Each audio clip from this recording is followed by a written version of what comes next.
What is going on, everyone? Welcome to this week's episode of the Life of Young Funeral Professionals. I got to give my little my little sidebar. I am fighting a little cold today, but I had to be sure that I am here and I am able to be a part of tonight. And I'm so grateful for each and every last one of you for being a part of today and viewing this wonderful episode tonight.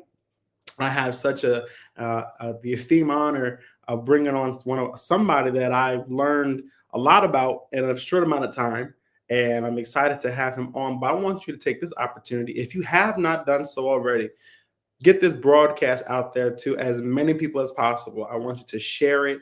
I want you to comment as we go through because we want to hear from you as well. And I also want you to comment and like throughout. So I know you're here and we can interact with you as well. And so also, I want you to be a part of our family. If you have not connected with us, it is really important and imperative that you connect with us on all of our social media platforms. We are active on Facebook, we are active on Instagram, and we are active on YouTube. These three platforms are the basis. These three social media platforms are the basis of the Life of the Young Funeral Professional. So it is important for all of your latest updates and content for you to connect with us. And I'm excited because I was actually looking at our followers, and slowly but surely we are rising, and I'm so grateful. I am so grateful. So take this moment, if you have not done so already, to connect with us on those platforms. Tonight I'm excited. I'm excited because this young man has done a lot in this industry in his young age, and I'm excited to learn more about him. I'm excited for you all to learn more about him. So please welcome to the stage Mr. Brelan Holston. Thank you, Raheem. Hey, sir. Yes, sir. Thank you for having me. Of course. Yeah. First off, I just want to put out there, I did not have a blazer on, but I was like, I know this brother's going to have a blazer on, so I had to, get right. And so I just want to say welcome to you, and I'm really honored that you're here today. Yes, sir. Honored to be here. Yes, sir. So. Yes, sir. Your audio it's a little dim. Can you hear me now? There you go. Yep. So I'm just honored to be here. Yes, honored sir. And so I want to take this opportunity to learn a little bit about how Brelan got here. Talk about some of your background when it comes to the entry of funeral service, and so our viewers know a little bit about you. Okay, awesome. So basically, my parents both have been in the funeral industry for 45 plus years. My father has been in the business since he was 12 years old, working at Winfrey Funeral Home in Athens, Georgia. And then my mother, she helped with my great uncle Donald Trimble to start Donald Trimble Mortuary in 1983. So he sent her to mortuary school when she was 18, and so she was one of his first licensed people at the firm. And so kind of how I got into it was kind of different than most people may think. I didn't grow up. My parents didn't have me working funerals at 5, 6 years old. I actually played sports growing up, and I worked one service. I can remember one service I worked. My first service, I was 11 years old. I was working in Edenton, Georgia, and I remember Dominique Rankin, because that's when they had the high top, the high, was it the top hats, It was him and it was Bernard Phillips. Rest in peace. Bernard Phillips was there too, and seeing the high stepping and all that. That was my first service ever actually serving on. But other than that, at 11 years old, I didn't get back into actually working in the funeral home until I was 19 years old, and that's when I came back from college after playing basketball. I was at Fort Valley State University, and Okay. so during that time, I actually when I came back home because I was on a basketball team, but we were out on, Christmas break. And during that time, I started, doing arrangement conference with my father at our firm in Edenton, Georgia. And then I started gaining, I guess, some rapport with our families that we were serving. And during that time, that's why I was like, okay, I think this is, something I want to get into myself. And when I got out of college, I went into life insurance because when I was in college at Fort Valley State, I was a media studies major, but because of it being a small school, we had to do media. Instead of media, we had to do business courses. So I started to take marketing courses, which you can see I do a lot of marketing now. And so when we did marketing courses, a lot of people in my class were insurance agents. They were in real estate. And so I was like, well, I got to pick one of the two. So my father, who's been in the funeral industry for a long time. He was also an insurance agent and told me, hey, you can do this insurance thing. So that's how I really got back into funeral service after college. I started off just doing pre-need and life insurance. And then he worked me in. He didn't show up one day for a funeral arrangement conference. He said, hey, you handle it. And that's how I really started to really serve families. So that's kind of my story. Wow. And so, a lot of people don't actually take the avenue um, of the pre-need and the life insurance without being in the at-need portion. So you've actually had experience. Was it strictly on the pre-need side prior to? It was life insurance. So it was actually life insurance first. So I started off just doing life insurance, and I actually did door to door knocking, like the traditional life insurance agent. I was going door to door knocking people's doors, and I was like, well, this isn't efficient. I saw my car was taking a toll. I was like, yeah, I'm not doing this. Yeah. It was taking time away from the funeral home. We had people right there. We had visitations and things of that nature. And, naturally just talking to people is like, hey, I know this is a touchy subject, but have you thought about what happens to you after you have passed Right. and things of that nature? And we talk about life insurance. And I always talk to my families about you got life insurance and you got pre-need. Pre-need is going to take care of the funeral costs. Your life insurance is income replacement. It's Mhm. replacing that income that your spouse or whomever you depended on, to pay, for your things. So you need that income for that first year so you can, get back on track. Yeah. And And I feel like that's part of the grieving process. wow, and that's actually really important. Like you explained, life insurance, it offsets, like you said, that income.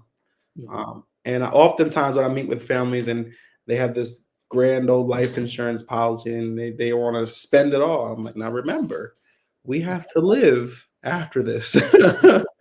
And I would be remiss if I allowed you to, you know, spend your entire policy and leaving you in a financial bond outside of what's happening here at this table.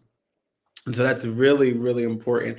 And I give kudos to you because a lot of people just come when they start their journey in funeral service, it is strictly the at need side. And the fact that you've taken the time to have the knowledge because actually they both are a major part of what we do.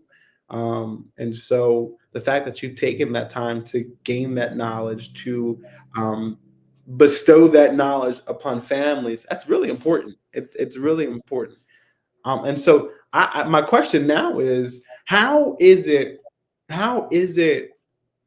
working and picking up the legacy that you have?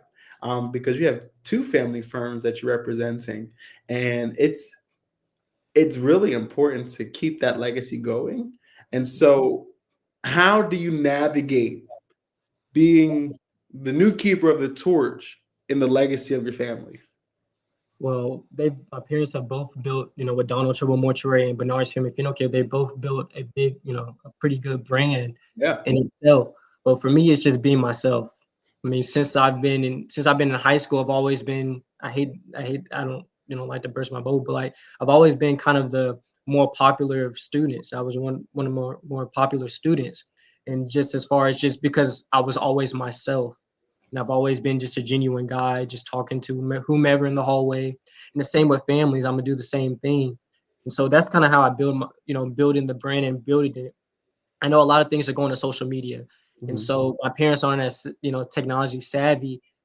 So I use my platform, my page, to do that. Whether it's Donald Trimble, and now my mother, she's on Reggie Gay Gospel Show every Sunday, so Okay. I'm on there too. I'm on there on people tell me they see me on TV. I want you to see me on TV, or I want you to see me on Facebook dancing on Taco Tuesday, but I'm gonna do something so that you can see my face and you can see that I'm the next successor along with my brother. That is amazing. And so, um, you currently are in mortuary school. Yeah.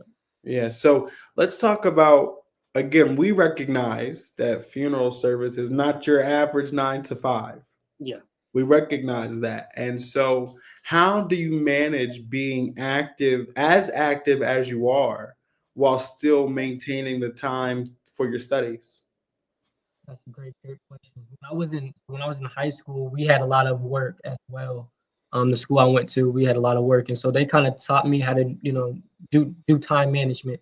Okay. As far as time management. So what I also do now, what I started back then is journaling and writing down my schedule. And obviously, with funeral service, everything can change. But if you have a couple things you do that you know that you got to check off for Mm. that day, then you're gonna be okay. And for me, with school, being that I'm online, I'm able to go ahead and take care of my schoolwork during the beginning of the week. So I have Fridays and Saturdays to be with my families, to serve on the visitation, let them see my face, or go on the funeral services, or do the arrangement conference around, like I'll schedule the arrangement conference around when I can get my schoolwork finished and Okay. things like And I'm saying that paper and pencil, that thing is really important. Write your stuff out. that. I do it every morning. Every morning I write out my schedule. You got to, because technology will fail you every single time. Uh, Yes. Before we went live, we were talking about our different platforms that we use for school. And I was explaining that I had an instance last semester where Blackboard crashed and I wasn't able to get my assignment in on time. And it was Yeah. no matter how much I cried and pleaded, I still got a 0. So it is important to keep yourself organized the old school way, pen and paper. So I give you kudos because you have like you said, you have a platform yourself. You Yeah. do. And so Breland talks about funeral etiquette, and that's really important. He gives insight to professionals like myself and those who are watching on what to do, what to look forward to, and stuff like that. So talk about that for a little bit. How did you get into that, and what really inspired you to do so? Well, so I've never been the social media guy. Like I've always been kind of a guy who would just talk to people in person. Mhm. But it really started with my Taco Tuesday videos. So I started like one day I was just like, you know what, let me do a Taco Tuesday video. And a lot of people liked that. I posted on TikTok first, and then it did well on TikTok. So I just started with Facebook, and I posted, and people were laughing about it. I was like, well, if I could just get them laughing and get them, because it's a touchy subject where we're talking stuff we talk about. If I can get them laughing and just give them positive energy, I can get their attention. And so I started with that. And so I started with after the Taco Tuesday, I went on to doing the service Saturdays. So I started doing the service Saturdays, so everybody knows I'm gonna post about what service I worked on and the families we've served during that week. And then after that, I saw Xavion Mitchell do one. Actually, I'm gonna give him kudos to him. I saw him do one. Cole, I think his name on Instagram is Coldest Mortician. I saw Mhm. he posted. I saw he posted a funeral etiquette. I was like, you know what?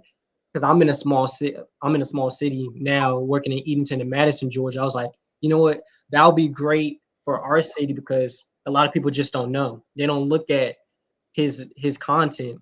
So just being able to share that to the small communities, I feel like that'll be a great thing to do as well. And draw them in and let them know a little bit about funeral service, and so they won't be blind when they go into a funeral and not know, how to process in or Mhm. what to have on the program when their loved one passes away. These are important things that we just don't think about when the time comes or before the time comes. This is true. This is very true. Often, I think it's like a level of you have grief, you have the grief, but it's a level that people don't really understand, like what's next. Because I don't think people recognize like the generation that is, losing really loved ones. We're unprepared. Yeah. you know the older ones weren't prepared. I use my great grandmother as an example.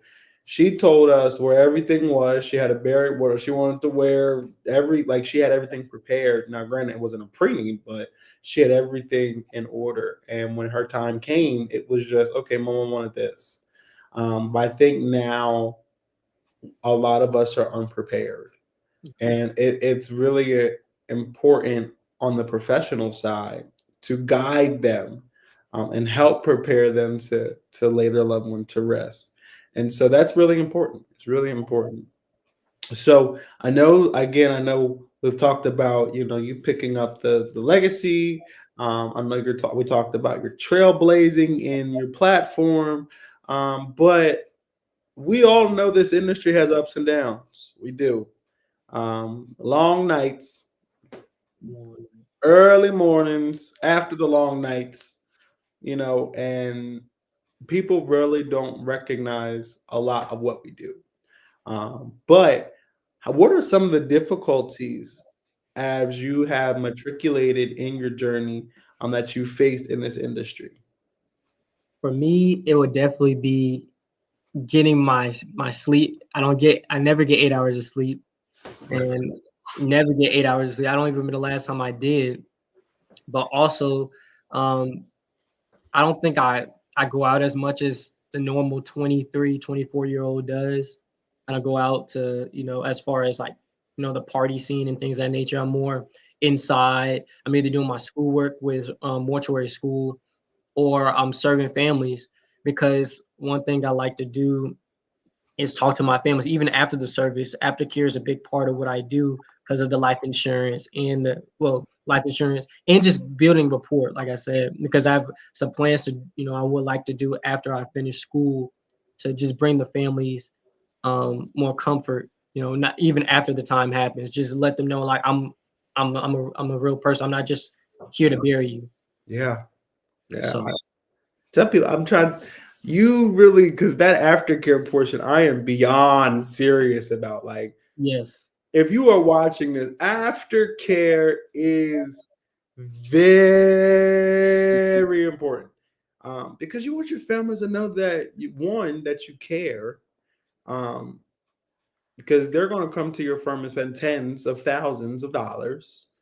But two, you want them to know that you are human. We can be family after this, and so it's really important, to follow up with those families again. It's I don't want the last time you see me is under this wonderful green tent at the cemetery. Let I'm gonna come over. Let's talk again. And it's really important. I think that's something that I cannot stress enough, is that is really, really important. Yeah, So go ahead. I was just gonna say, like you just said, I go to cookouts. I've been to about 5 to 10 cookouts already this year from families that we previously served. They always invite me out. When they had graduation parties for some of the loved ones their grandparents have passed away. They invited me to the graduation, whether it was high school, college. They invited me, to their family gatherings. Yeah, They treat me just like I'm one of the family members. yeah, And that's what I want. I don't want you to just come to my firm. I would love for you to come to my firm because of the work we do and things of that nature. But I want you to come because you feel comfortable with me, and it's more like a conversation like me and you, Raheem. Except instead of you coming in like, okay, one word answer, or I'm just interrogating you with the answers I need for the death certificate. Yeah. So Yeah. It makes a big difference. I don't ever start an arrangement without at least the first 10 to 15 minutes talking about your loved one. I don't want my families to feel as though this is a transactional moment. Yes, business is going to take place, but I want you to feel safe. I want you to feel comfortable. And again, I want you to feel like I care. And I do, and so I just had a phone call this afternoon, a family that I served a couple months ago. She was like, "Hey, we're having this big dinner. You want to come over?" And I was like, "Of course, of course." And she called me back. She's like, "Well, since you're coming, can you bring some potato salad?" And I said, "Of course, I don't mind." But it makes a difference when people they feel that you care. It makes a major difference. And I saw that's something that I pride myself on, and I know that you pride yourself on. But I just want families to know that we, outside of being the professional in the funeral industry, we are human, and we've been where you are, with suffering or loss, and we just want to care for you as if you are our family, because at the end of the day, you are, yeah, and that's really important. Um, People often they think all the time that they can be a funeral. I can wear the suit, I can drive the car, I can stand by the casket with tissues, but I don't think they pay attention to the level of sacrifice that we give. And so, what are some of the important things that people should really keep in mind while being a part of the funeral industry? but okay. As far as people speaking from being like they're in the funeral industry or not, Yes. okay. Well, know that when you're coming into it, it's 24/7. It's not 9 to 5. Your family might call you at 10 o'clock about program information. You got to be ready to get that program information. And I know you're gonna have kids. You want to be a regular person. You're gonna have kids. You're gonna have family gatherings that you want to attend. But you also got to know that you're in a business of serving others. Mhm. And it's important to know that sometimes those families are going to come first. Sometimes they're going to come first, and then you'll go to your functions, your family functions and things of that nature. And one thing I learned, like back for when we talked about last about journaling. When I talked to you about journaling, when I learned about that, Yeah. that's something that you can add to what you do, so you're not missing your kids recital or basketball game or band concert. You're not missing that if you're writing down your schedule and you're planning out your day accordingly. So Yeah. that can also help too with that, to That combat that schedule. that's major. That's major. And so what would you really consider, um what would you consider a pillar, a core value, I should say, not a pillar, that every funeral professional should have? I feel like one that we all need to have is integrity. Yeah. I think integrity. I think a lot of times we get into funeral service and we think we got to be this big, but sometimes we're not. Sometimes it's a struggle. Sometimes especially being an owner, I know you got to have payroll. You got Yeah. to do this. You got to pay out for the caskets. You got to pay out for this, and people don't see. You try to put on this space for others, and sometimes you don't. You just don't have it. And then also with families, insurance assignments and things of that nature.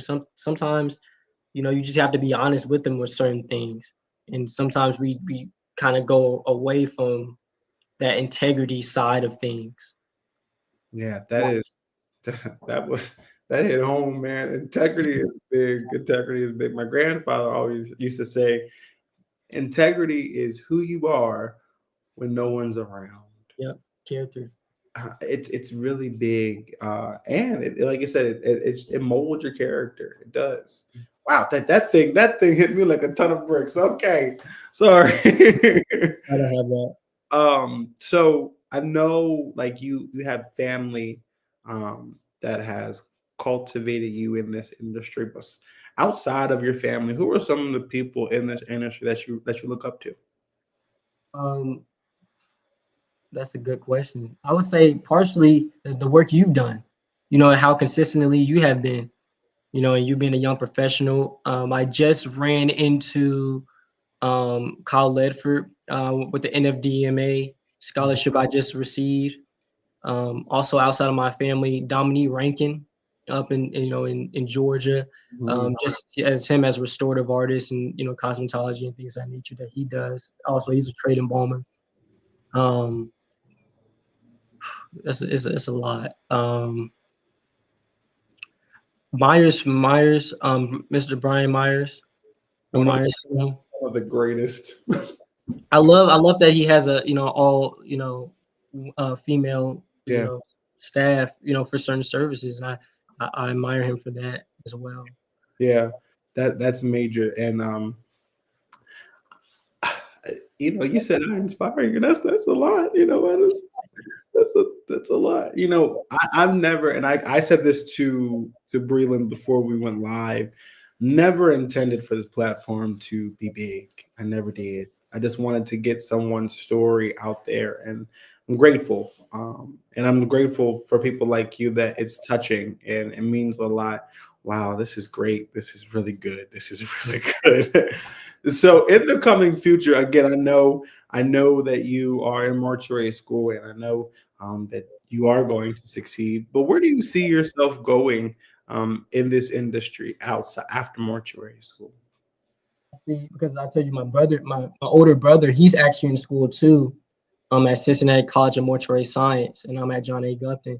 I want to partner with him, and we grow the business not only with funeral service, but we have some other plans to grow the business. And it's not a lot of black conglomerates. I'm not trying to say I'm trying to make a conglomerate, but I'm trying to make it so people come to us, and it's not just about funeral service. Yeah, It can be life insurance, it can be a law firm, or it could be anything.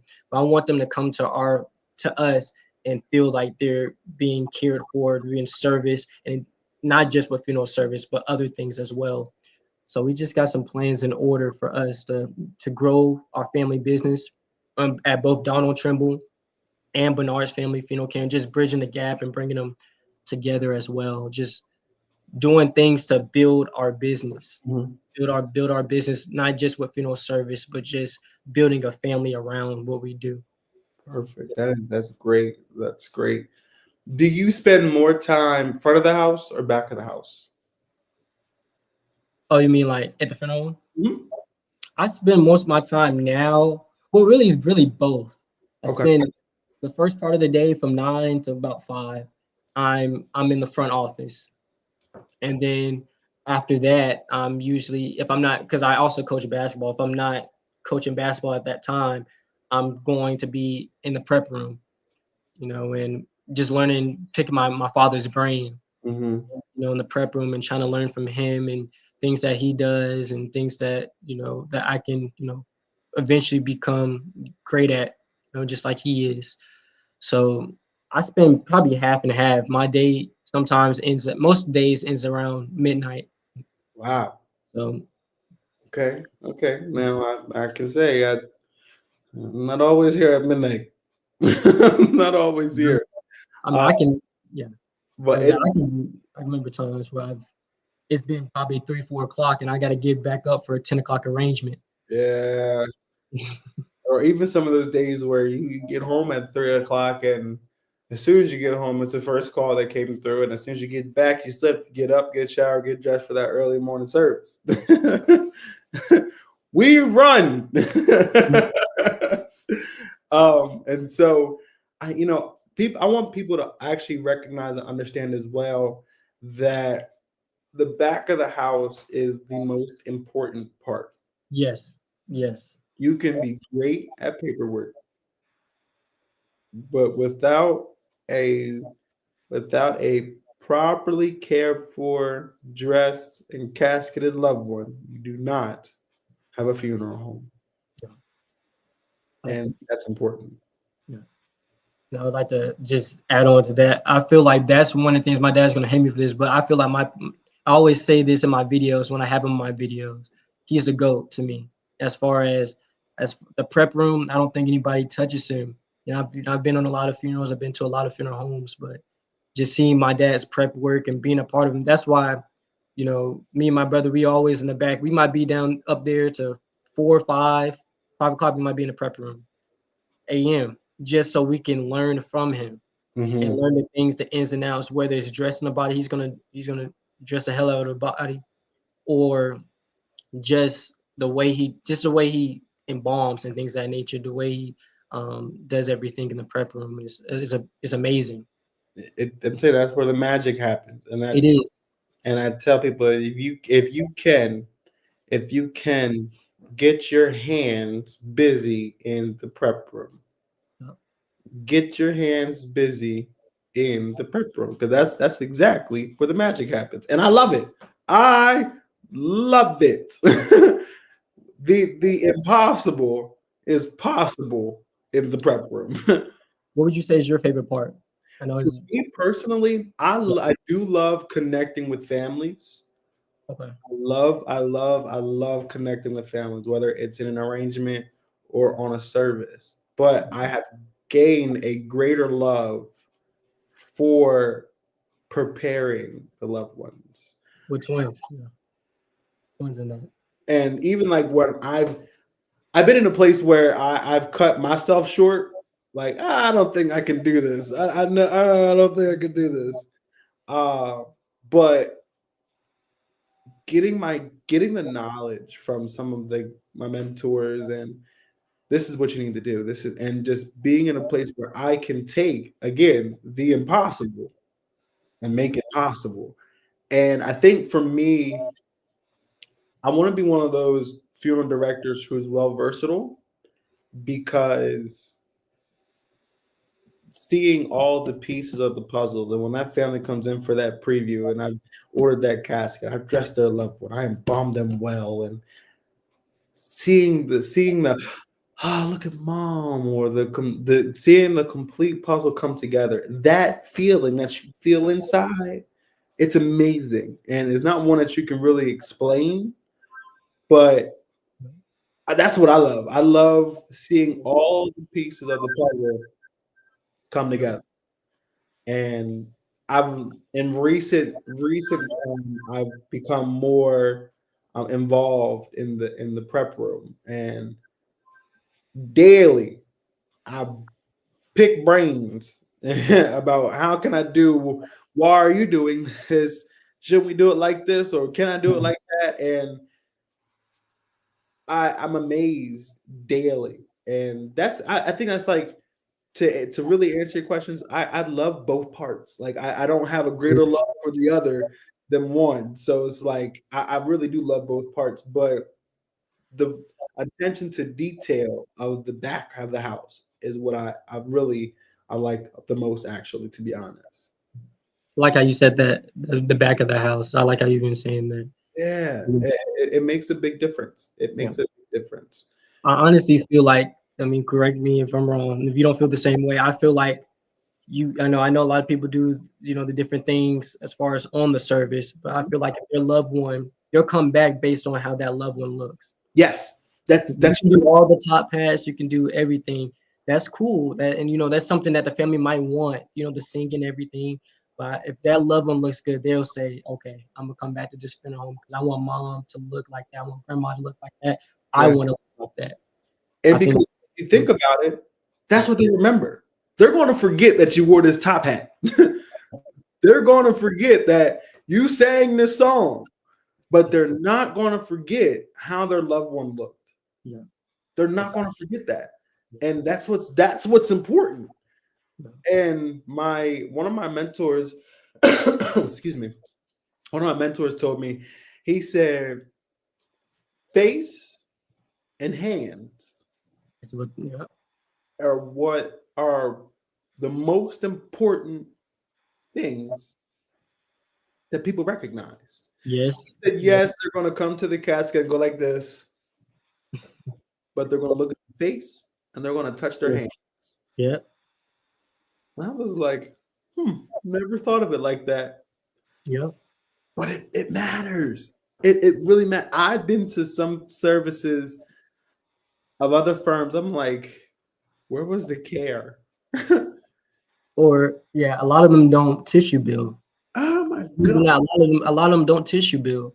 And then I think that's the most, you gotta tissue, you gotta bring them, you want to bring them back to, it says in the big life light Mhm. appearance. It says Yeah. in the book, it says in the mortuary science book, right? Yes. You want to bring that so they get that lasting impression of their loved one.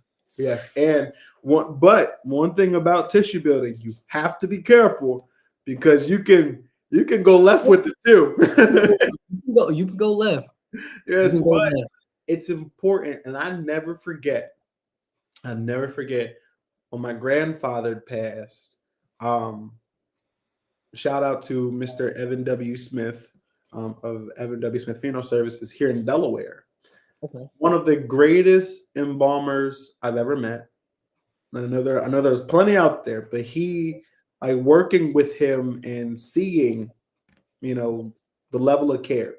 My grandfather passed, and my grandfather, he had a strong battle with cancer and was this small. When I came to preview my grandfather, I couldn't even cry because Evan embalmed the health back into I mean, I was blown away. And so in that moment, I wanted to be in a place where I learned the skill and the tactics to to do what he did so families can feel what I felt. Yeah. And I mean, I asked him all kinds of questions afterwards. I'm like, cause my grandfather, he had a trach, couldn't even tell, and it was just, I mean the health back into my grandfather, and I was blown away. But that strikes something in me. And I think that's what's really important too, because when you experience that first row experience, like we all will, it makes you want to serve better, and it makes you want to get the skills to do better. And ever since then, I wanted to be hands on in the prep room. Wanted to anything back of house I want to touch. I want to know what to do. I want to be involved. I'm a people's person, so yeah, I can make an arrangement. I Yeah. can fill out a document. I can submit an insurance assignment. Sleep, but this part Yeah. is where you have to focus because you correct me if I'm wrong. You can't have an off day in the prep room. You can't. You can't. You got to figure it out. You have to figure it out. That's the thing. The problem solving is the best part. That's, Yes, the problem solving is the best part. it I is. really, that's what I love. I love that. And just to piggyback on what you said, my loss was my grandfather and my trainer. He trained me for 15 years, got me to play college basketball. He's kind of helped me to get to play college basketball. He passed away in 2020. My grandfather before that in 2017. My father embalmed both of them. My trainer, he was in bad shape, like you said. He was in bad shape, but he was still living, like he was still operating. He just fell dead, but he Mhm. still, went down after he passed away. And my dad brought him back to life, and that also, like, that was part of the reason I was like, okay. Along with everybody saying, like, your dad's, he's the real deal. Along with that, I'm like, oh yeah, I see it now. I Yeah, see it. And so that's what I'm saying. Like I'm asking questions.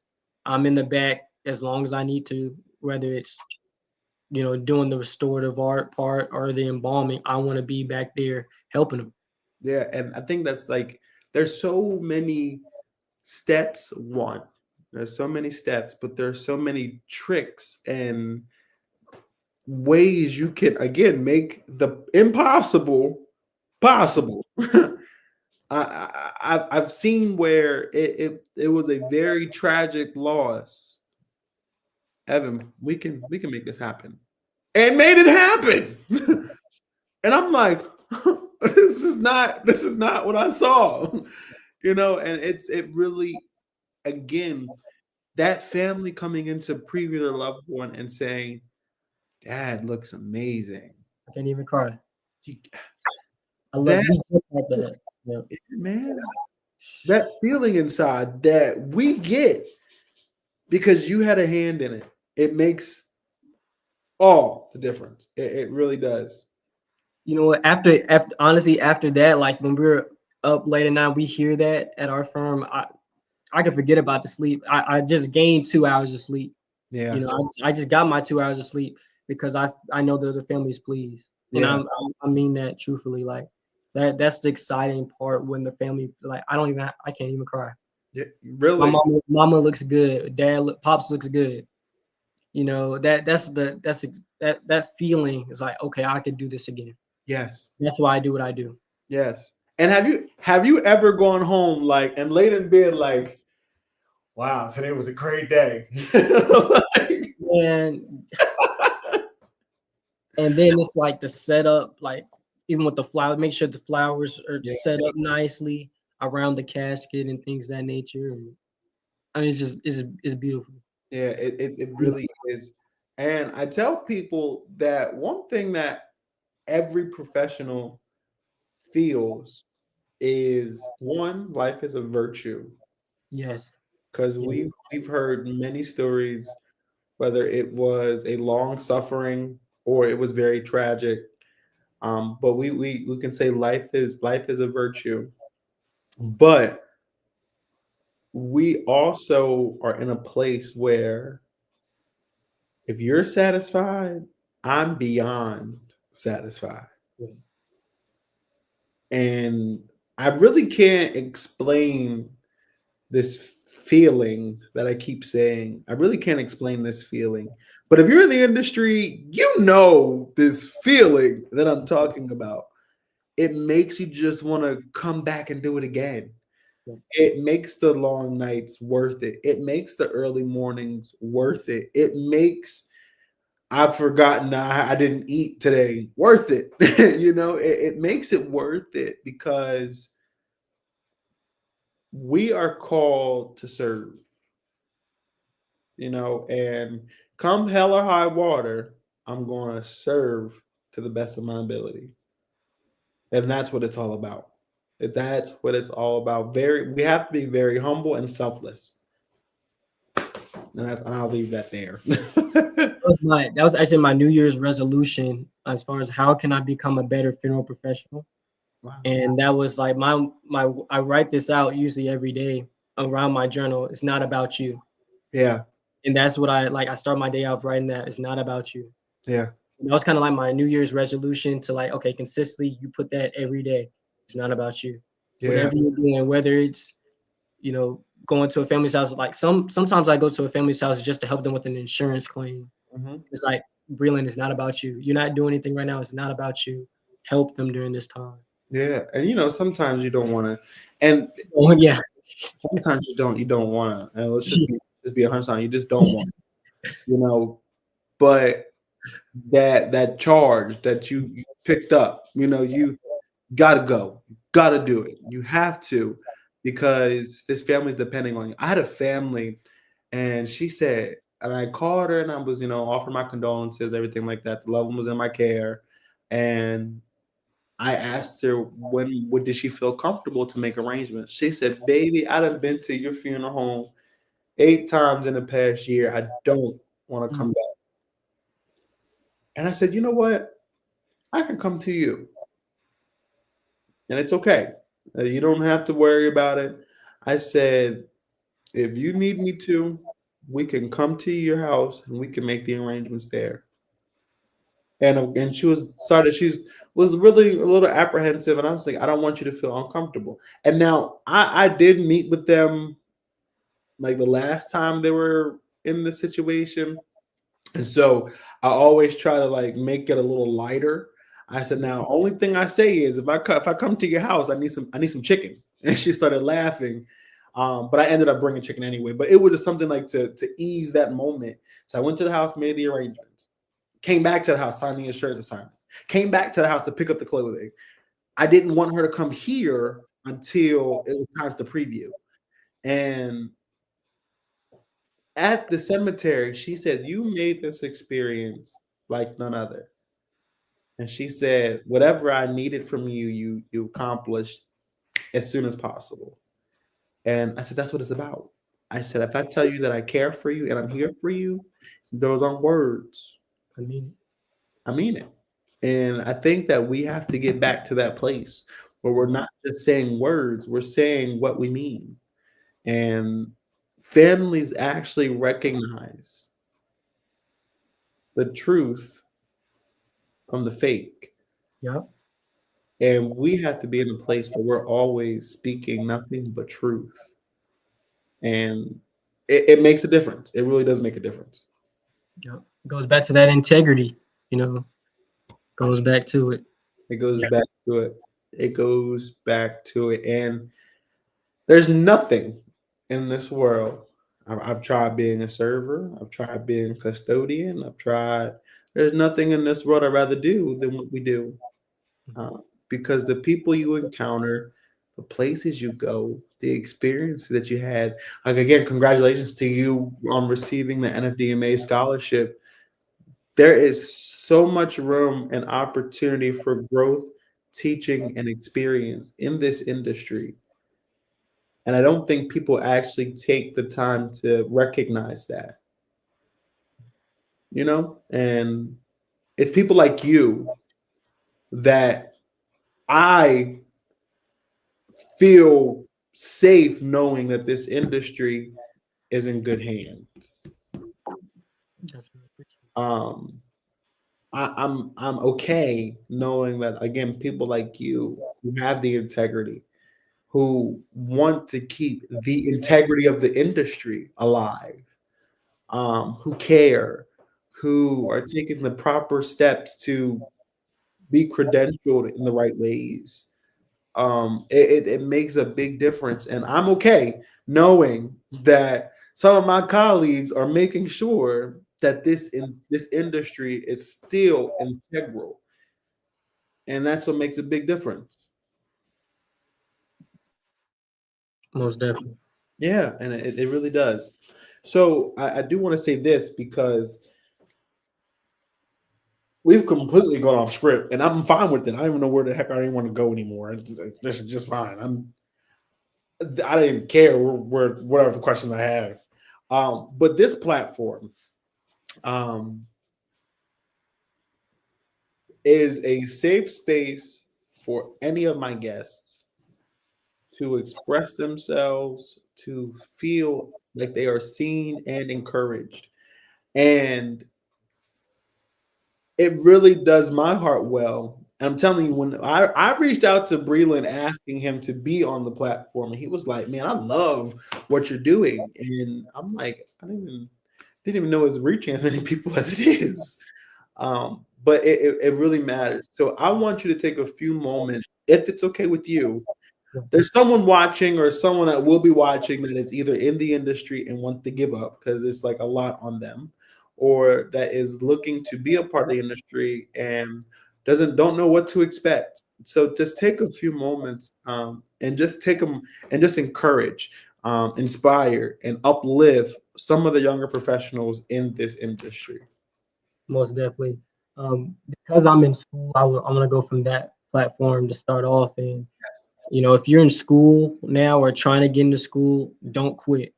Don't quit, because that's what it's designed for you to do. It's supposed to be hard because a lot of more people want to be in the funeral industry for one reason or another.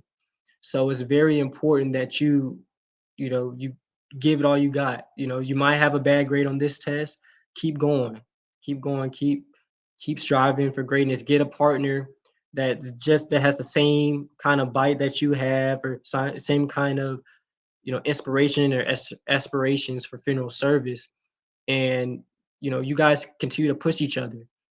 And for young people that are getting in the funeral industry, I would just say, continue to do, continue to be a child too, because that's one thing that kind of helped me not get a burnout. Like, I've never had a burnout. I've never felt like, okay, I don't want to do this anymore. I feel like that's because I had a childhood as well. I did other things. I played basketball. I played college basketball. Um, I coach now as well. I'm doing other things in the community as well, but I'm also trying to better my craft in funeral service, whether it's the prep room or speaking to my families through life insurance, pre-need, and things of that nature. So just if you're younger, have a balance, still be a kid. And because those connections you're making in high school, if you go to, 4-year college or even mortuary school, you're building connections. And so build those connections because you never know who you're talking to. You might be talking to somebody at your 4-year school that it wants nothing to do with funeral service, but their mom or pops might be in funeral service or know somebody, and you make that connection. So it's very important that you start making those connections at a younger age. But that's really all I have, really, Raheem, um, when it pertains to that. And that's enough. That's enough. Connections are everything. Yeah. Connections are everything. And I'm glad that we are, and I don't want to say my number, but I'm glad that we are connected.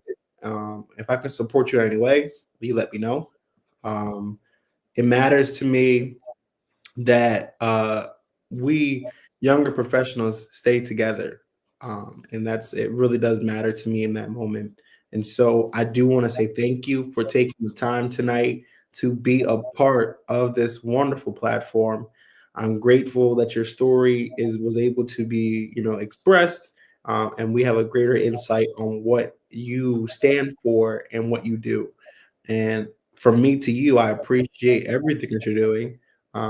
Really, I'm excited to see how God blows on your ministry of service, and I'm excited to stand with you. And so it's really been a pleasure, truly. Thank you. Thank you. Of course, of course. And can I make some shout outs? Sure, of course. First, I want to shout out my father, H. Bernard Holston Sr., my mother, Shadonna Trimble Holston, owner of Donald Trimble Mortuary. I want to shout out Miss Shayna Jackson Sheets up in Athens, Georgia, Travis Richardson, Lamar Handy. My family's, because I have family in Athens as well. So just I want to make sure I shout out you all as well. Mr. Craig Trimble down South Georgia, Mm. also Southview Funeral Home as well down there. My, my guys down there, the Meltons and things of that nature. I just want to shout out, some people that I see what they're doing as well. So yeah, And that makes a difference too, man. Keep serving, keep serving, keep serving. This industry needs people like you. appreciate It does, and I'm glad. Again, I can't stress this enough. I'm okay knowing that people like you that's keeping the integrity of this industry alive, and I'm grateful. I'm grateful, and thank you to everyone that is viewing on this platform week after week. Again, I can't do this by myself, and I'm so glad this platform can be nothing without you. And I'm grateful that you all take the time to tune in week after week. And so, with that being said, I just want to say that we are definitely searching for our next guests. I do have the month of September. I'm excited. I can't. I'm not allowed to release it yet, but I'm gonna let you. I'm gonna give you a little preview. Got something really special for September, and I have received some, private messages and emails, and we surely are going to get you all on the platform. We're just being really strategic, and I'm grateful that you guys are being very patient with us.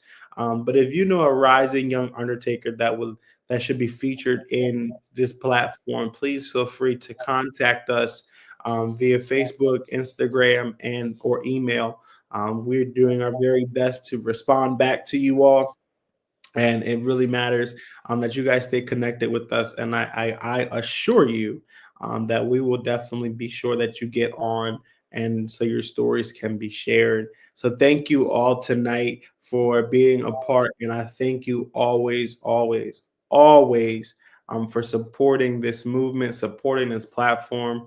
It really means a lot. And it's actually reaching a lot of people when it comes to inspiration. So, thank you all for tuning in today. Until next week, continue to serve well. God bless you all. Heaven smile upon you. Take God wherever you go. Where you can't take them, don't go.